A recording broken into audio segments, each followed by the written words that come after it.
On n'a pas appelé Ngolali et Tcheleka pour les punir, non. Il n'y a pas de sanction. Ces propos du haut conseiller Asie Dominique de Marseille ont été énoncés à l'issue d'un échange pédagogique entre le promoteur de Tcheleka TV, Fortuna Ngolali, les membres du Conseil supérieur de la liberté de communication et certains représentants des organisations de défense des droits des professionnels de la communication. Loin d'être une restriction de la liberté de communication ou une interpellation, cette discussion a permis aux différents participants d'échanger sur le choix des mots et d'un langage plus apaisé pour éviter la mauvaise interprétation ou toute récupération des activistes ou des hommes politiques.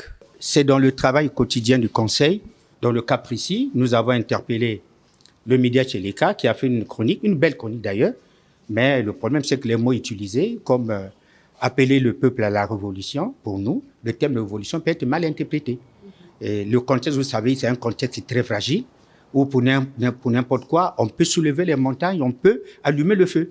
Donc quand vous faites une chronique comme ça, ayez l'amabilité de préciser ce que vous appelez révolution. Ça s'appelle une révolution mentale, culturelle, c'est plus précis. Les représentants des organisations de défense des droits des professionnels de la communication, les médias et le Conseil supérieur de la liberté de communication sont appelés à travailler main dans la main pour éviter tout dérapage langagier ou d'être à l'origine d'un trouble à l'ordre public, a rappelé le haut conseiller Asie Dominique de Marseille.